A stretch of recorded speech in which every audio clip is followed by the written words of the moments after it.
Well, welcome back. We are exactly where I left off because last time I did this,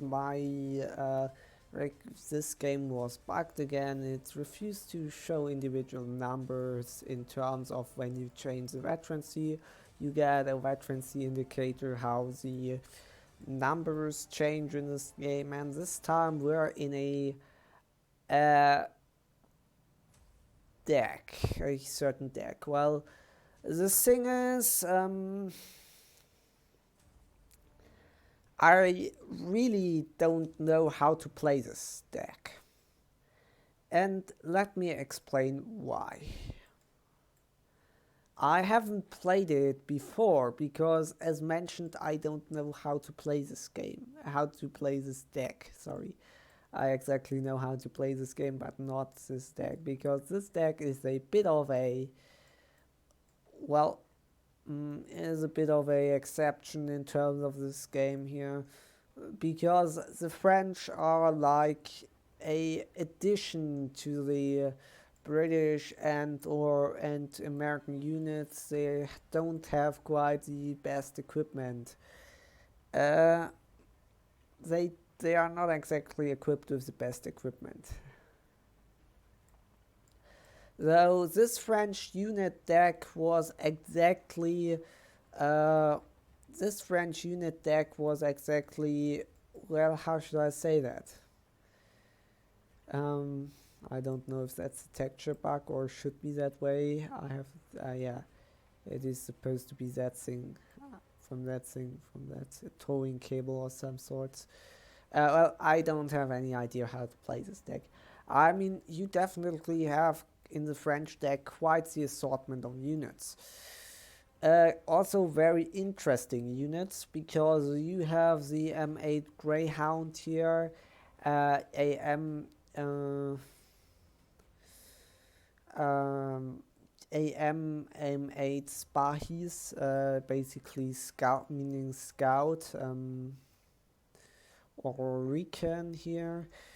I don't know the individual meanings of that, but I guess if we have some French viewers in this video, they might shed some light on that. It might be a battle location or some sign of some sorts here.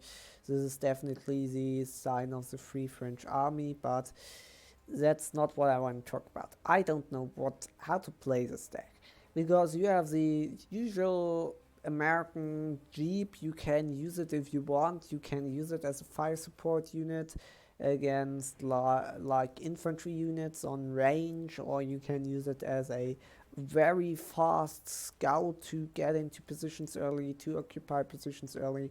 It also is equipped with radio, which is also very good. It's a cheap radio unit, but yeah, you shouldn't engage it in combat. This is your run-of-the-mill side German captured sidecar. This is a resistance sidecar. This is sidecar captured by the resistance. It doesn't have quite the firing range, so you just can use it for scout because if it faces anything like infantry, it will definitely die. You have the group Spahis and you have the Spahis. The Spahis are not really combat units, but they are a bit more survivable than the group Spahis. So you have two types of infantry recon here. You can use this as a light forward observer. You can use it as a forward artillery observer because it is very quick and maneuverable. It will be good to use it when you need to get into position quick. I use this because these are very fast. They have the 50 cal, so they are perfect fire support units. But they have, however, one disadvantage here. The disadvantage, of course, being that they don't really have that much firepower with the 60, 70 millimeter penetration. But if you would manage to like flank with them, then you would be golden. You can also get those in a Recon Stewart, which is slightly less faster off road and very slower on road, but still very fast. It has the same gun as the. It has the same gun as the M8 spies, so I would recommend using that because anything that's gonna go through the M8 spies is also gonna go through the M3A3 spies. So you just have the you have the advantage with the M8 spies with the heavy machine gun here, and with you have the advantage with the heavy machine gun here, but this thing is not really good for infantry support and it's not very fast, so I would recommend using the M8 spies because anything that kills the M8 spies can kill the M3A3 spies. So that was my reasoning why I put those in instead of those. Well, now you know it. This is of course your run-of-the-mill Sherman. I wouldn't use it in combat, and it's for a recon unit for my feeling too expensive. You can get those. You can get those if you want, but it would be if you don't feel satisfied with what you get here, you can also use the M3 here. Because the M3 is exactly probably the same as the M2, exactly as it is completely the same thing as I suspected. These two are relatively the same, with the advantage that the M2 is even faster than the M4, than the A3 is. The A2 is faster. I just decided that this thing is to be played as a infantry deck because I say so. Don't question this. I have come to the resolve that this is to be used as a infantry deck. You, however, can get these things fully mechanized if you want to. I mean, they definitely have a great assortment of half-tracks. And you can bring a lot of half-tracks with them, which is one of the advantages of this division. It also has a greater amount of heavy machine gun half-tracks than the other division has. But it is on to your personal liking how to use these. So in the beginning I just went with some Voltigeurs, which means basically, which is basically the French designation for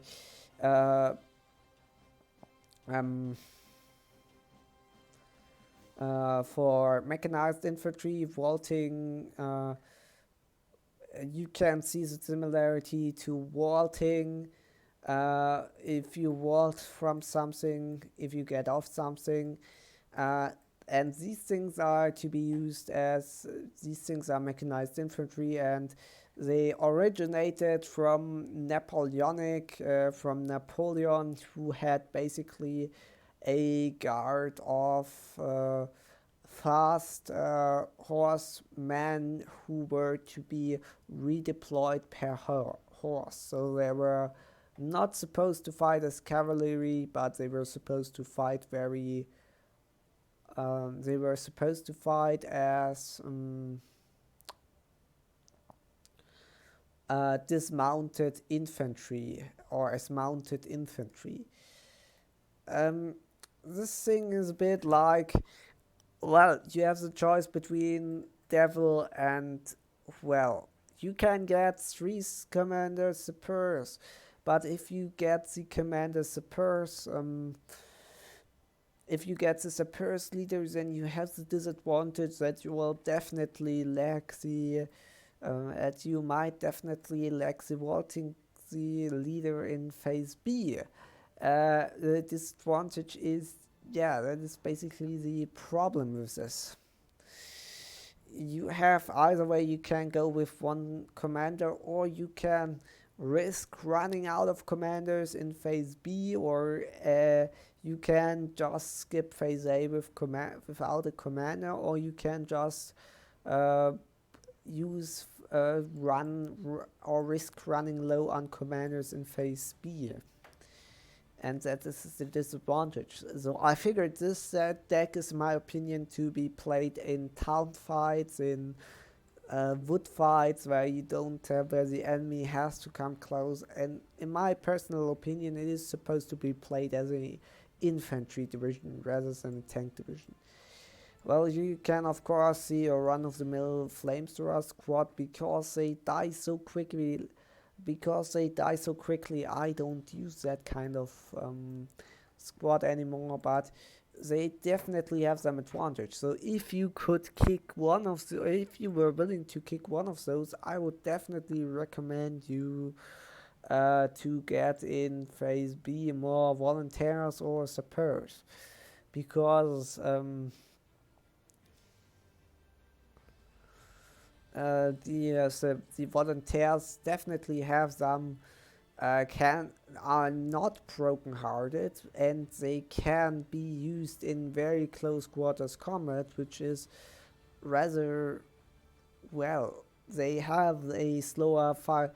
They have not that much accuracy in close combat, but they have more damage and they have more suppression, and they have higher fire rate of that.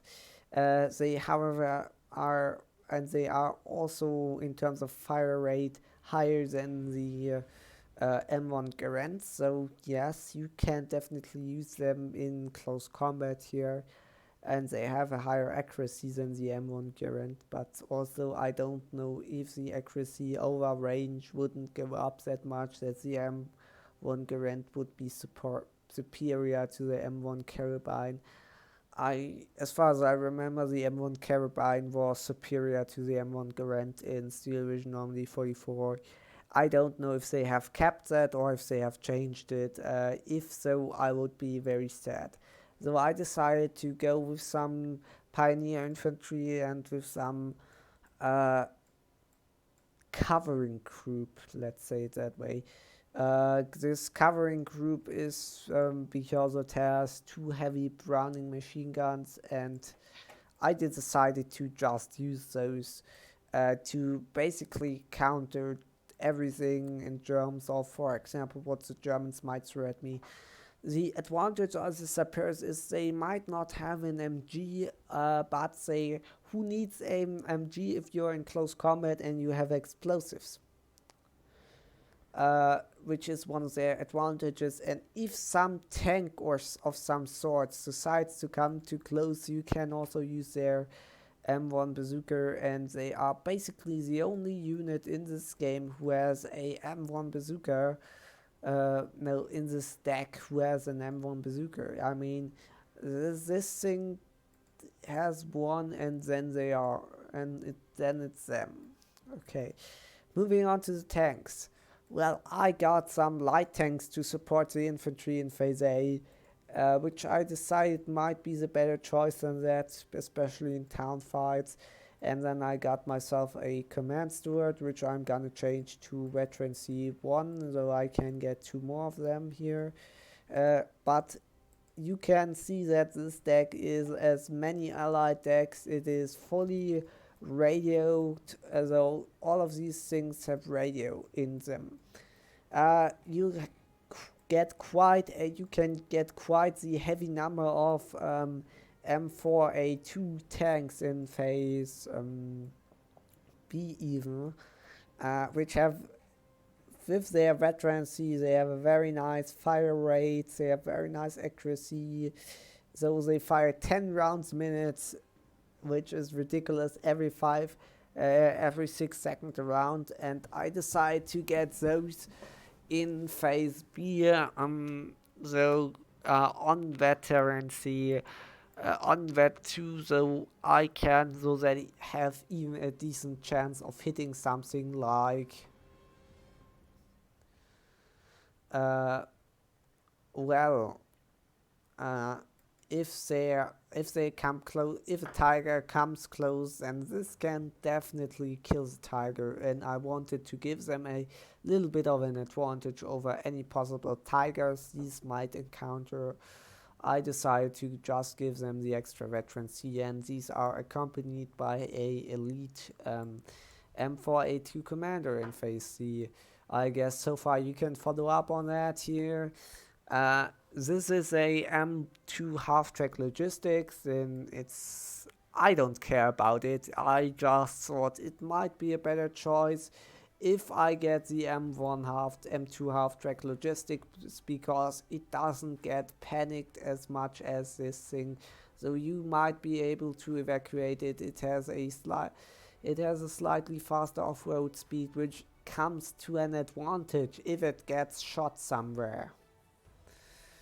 So in terms of supply or anything else, these things don't make much difference here.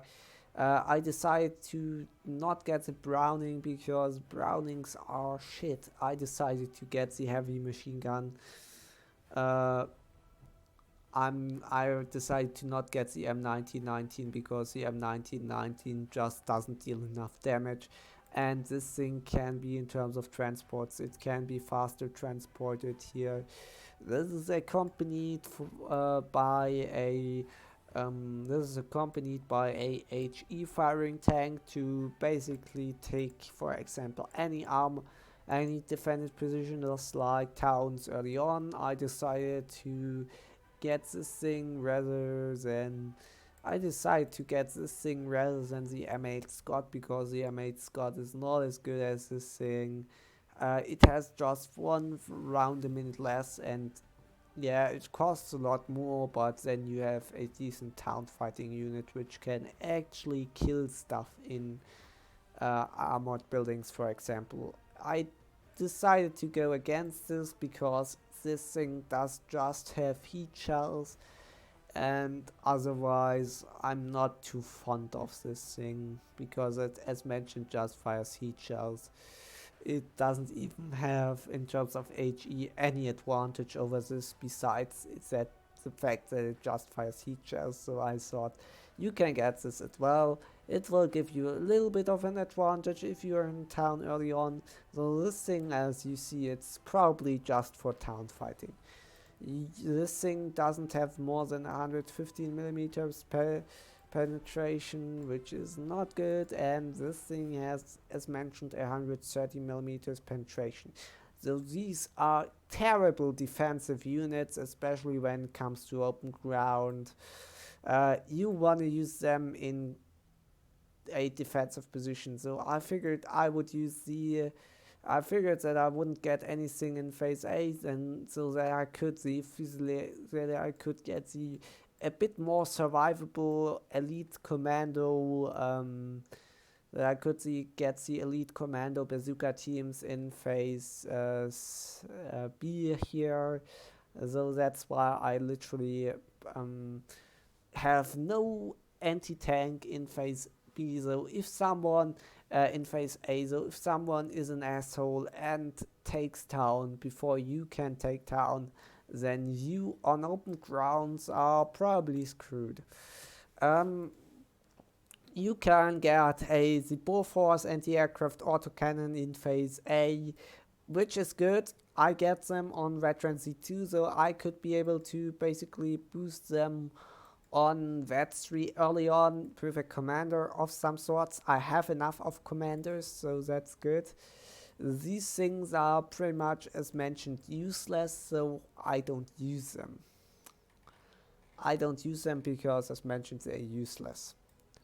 They barely scratch the planes, and you just get 2 of them for 50 points, which is too overpriced, so don't get those. Get yourself Bofors. Just Bofors. If it comes to off-map strikes, these and these and these are dead anyways. Here you have a highly mobile SPAA, which can also counter planes quite decently. Though you can get 4 mortars early on, you can annoy the hell out of your enemy. I don't recommend that because it gets shot down pretty easily, and before you can even do anything with it. It gets probably shot down, so I wouldn't use it because it's just M4. fire, so it isn't really useful. I wouldn't use it. I wouldn't recommend to use it because it is too bad. So this I would also not recommend because you have to get really close in with these guys, and that's not what I want here. Also, they're quite expensive for 40 points, and these things are just more survivable than any of these. Uh, in terms of range, the M1 howitzer, the M1 mortar has a longer range and a slower fire rate, but therefore it does more damage and does more suppression, and has radio, and yes, it is just more survivable. You can very quickly relocate it everywhere you want it, and so that's why you should take this. This is just out of personal liking. Don't follow my example if you don't want to. This is an M7 howitzer here. And this M7 howitzer is supposed to be against infantry, and you can get quite a lot of them. I mean, if you wanted, you can fill. If you really wanted to, you could fill this whole thing up with M7 howitzers. I, of course, declined on that because I don't want to get all M7 howitzers in here. So, oh, nice. Eugene hasn't properly modeled this thing. I'm just gonna get a quick screenshot of that. I'm just gonna get a little bit of a screenshot of that here. So I can post it on, yeah, so that I can post it on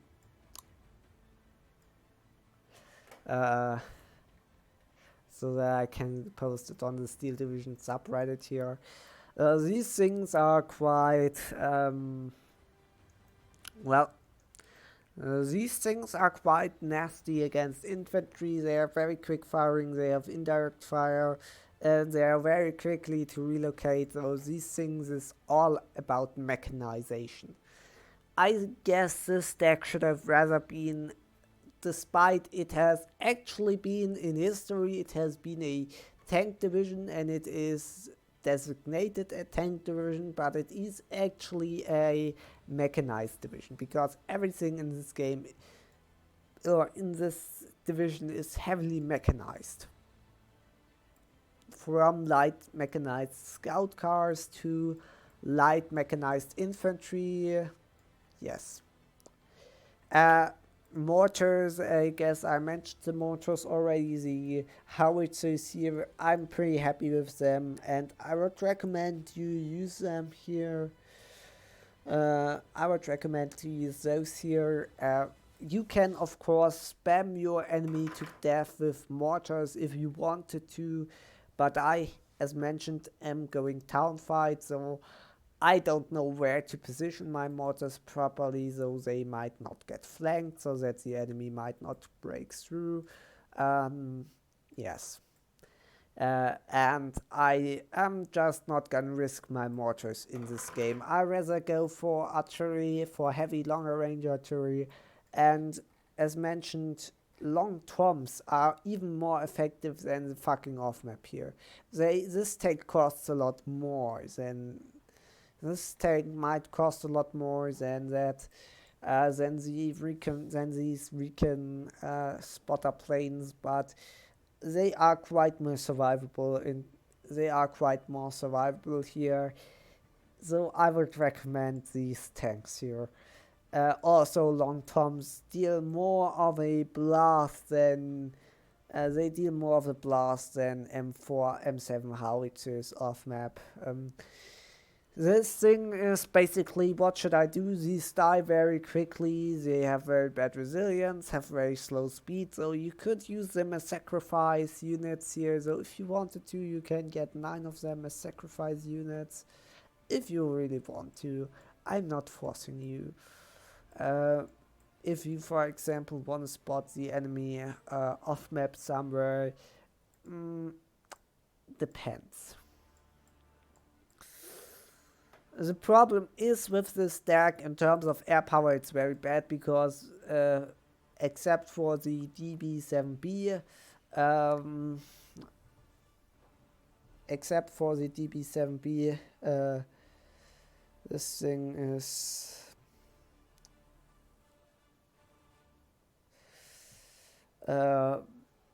this thing is very, these things in the planes in the French divisions are very very fast to die. DB7B, so this is the DB7B and this is the DB73. So what is actually the real one? What is actually the real designation?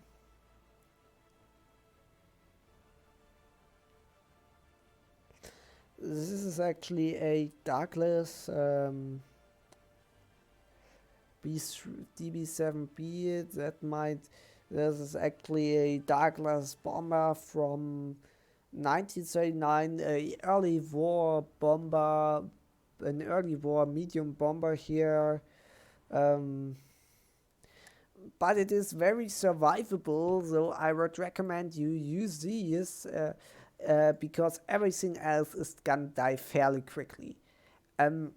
These things are very quick to destroy everything, but they have very bad resilience. They have very bad, and they have medium agility. So these are actually pretty good. You can get them on excellent, however, if you want to, but it is your choice how you get it if you want the fighters in your deck. I think with that much amount of bow force that I have, I'm gonna be fine against everything else, and yes.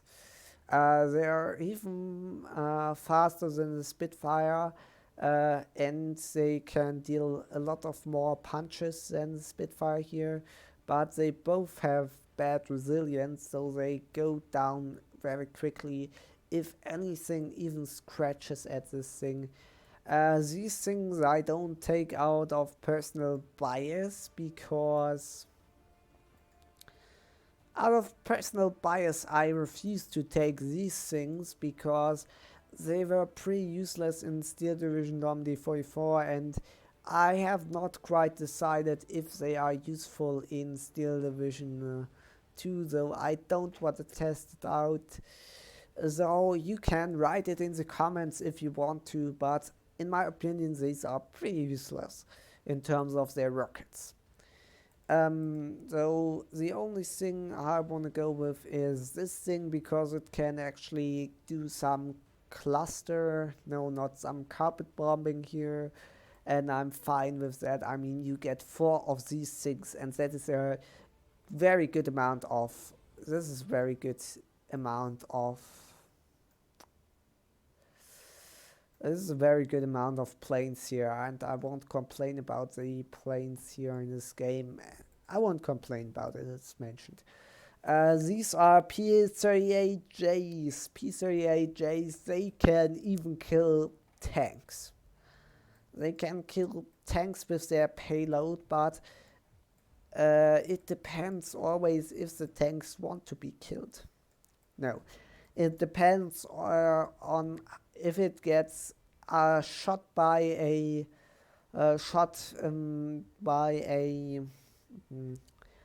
AA or not, because this thing is fairly quickly to die to AA fire.